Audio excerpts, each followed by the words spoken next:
Hi, Neil Lazarus here. Welcome to another podcast. Let's talk about some of the claims being made about the campaign that we just had in Gaza. Absolutely outrageous. I'm furious. I'm angry. Let's get down to the chase. Number one, we saw in the chat programs, somehow that Israel shouldn't defend itself because it's got the Iron Dome and has the ability to defend itself against Hamas. Therefore, when they're firing at Gaza, it's somehow wrong. That's crazy. Look, let's play the what-if game. The what if Israel didn't have the Iron Dome? What if Israel didn't have the means to defend itself? What if? Well, what if one person was killed for every rocket that was fired? We'd be talking about 4,500 people dead. What if 2 people were killed? We'd talk about 9,000 people dead. I know, that wouldn't be 2 people killed for every rocket. It would be many, many more. We could be talking at this moment about tens of thousands of Israelis killed by Hamas. That's what they are. They're a genocidal organization. So, hey, I would pray if people start talking about Israel acting immorally, the question of the what if, because it's there. It's a very real scenario. The second issue, which I think is important to address, is that somehow Israel used a disproportionate force.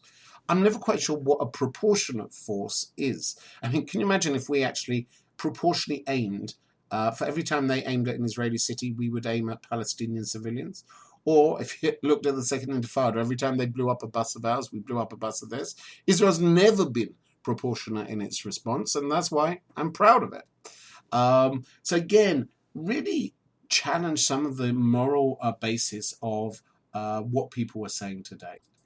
We still hear this old claim of Israel is an apartheid state. I mean, seriously, get real. If we've seen that Israel's an apartheid state, have you seen the Knesset recently? Have you seen the coalition that Bennett's made? Have you seen the fact that there's 2 Arab ministers in the government? That's not apartheid. That belittles what apartheid was. And I think that really this continuing claim to try and talk about Israel and apartheid really belittles the struggle of the South Africans there. Of course, there's racism here, and we should unite to fight it. Another argument, by the way, never eat grapes when you're making a podcast. Just doesn't work. Good grapes. Another one that I heard a lot of, which is totally great. I've got to eat this grape. There, it's gone. The other one I heard, which was totally crazy, was because of settlements, there's a war in Gaza. Are you real? That's crazy. That's seriously. I mean, there are some arguments out there which are good. This idea of settlements causes the conflict in Gaza. We withdrew from Gaza. Israel removed 9,000 Jews from Gush Katif. We went to the international border and we got missiles landing in half of Israel. I don't think you can blame many things, but I don't think this settlement issue gives you any credibility at all. The argument that Israel, and you hear this again, Israel's created the largest outdoor prison, which is called the Gaza Strip. Really? As we speak, the Egyptians want to put $50 million into Gaza, and Qatar want to put in another $50 million. Believe me, money is not the problem. The question is how the money is being spent, and Hamas wants to spend it on building those tunnels, on building that network, a metro system. I mean, when we say tunnels, we think about bunnies. We're not talking about rabbit huts. We're talking about a metro system designed to hide their fighters. That's the money's being used on, and the victims, as always, are the people of Gaza. Also, the causes that I think are interesting to talk about. This idea that somehow the war with Gaza was caused by Sheikh Jarrah, and the building in East Jerusalem. Again, somewhat crazy. Look, first of all, you probably know the background to Sheikh Jarrah. The story is as follows, that Jews owned land in what became called East Jerusalem prior to the War of Independence. From the War of Independence to 1967, Jordan takes control of East Jerusalem, places Palestinian refugees from the war in those houses. Jews claim after 67 a legal right to it. Right? Is it wrong? I have a go. Look, I think there are some issues here. For example, I think there's a difference between wise and right. The problem would be that if you're claiming, hey, we have a right to go back to that land, a legal land, well, Palestinians could say we should go back to West Jerusalem. What I would argue, though, is something different. Is that doesn't cause the conflict. That doesn't cause the war in Gaza. The whole story with Sheikh Jarrah had been going on for 10 years. Admittedly, yeah, it was going up to the Supreme Court. It's not that. It's not even the fact that it was in Ramadan. That heated up the issue. It's not even heavy-handed policing in Jerusalem. It was there.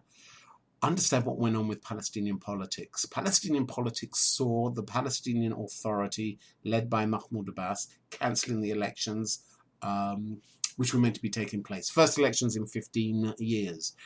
As a result, Hamas, I think, acted quite cleverly. They took the initiative. They bombed Jerusalem, which is a declaration of war, knowingly. There's no way that Israel couldn't majorly react. A declaration of war. And as a result, comes out as victim, isolates Israel internationally, takes the leadership of the Palestinians, defends Jerusalem against the Jews and against the Zionists in their language, and really puts the Palestinian Authority in a very difficult situation. I would argue that that's the reason why there was a recent conflict. When someone says that Israel caused Hamas to act in a certain way, and you hear that a lot, I think it's very patronizing. I think it's patronizing towards the Palestinians. I think it's very patronizing because it kind of creates this picture that they only react to aggression. There's no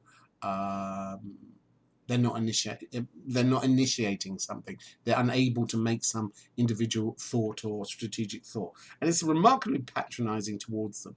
What's ironic is that the left often is that way. And again, when I say left, I'm left wing. It's not. I'm talking about the wacky left. It's as if, well, poor Palestinians, they can only act in a way because they're all occupied. Israel isn't in the Gaza Strip today. They're getting major funding. Israel withdrew from settlements and destroyed those settlements. Go start building.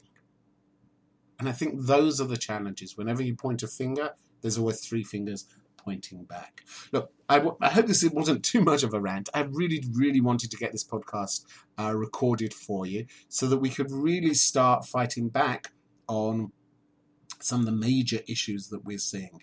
And what frightens me is when I speak, and I'm speaking at the moment to people from Paraguay, Costa Rica, Brazil, I just had a Zoom with Australia, America, you name it, the UK. Everyone's saying the same thing. They're feeling the pressure weeks after the campaign with Gaza, and there's a feeling of anti-Semitism. Empower yourself, have some more knowledge, and most important, keep in touch. Finally, is keep an eye out. Sneak preview. A lot of material is about to come out via my website. If you're not signed up to my mailing list, and my newsletter, definitely do so I can be in touch with you. You can do that via my website, Awesome Seminars. And also check out my social media. I am there. I'm now on TikTok. The branding's Awesome Seminars, so you can check all of that out on TikTok, Instagram, and Facebook. Guys, have a peaceful week, and I'll see you soon.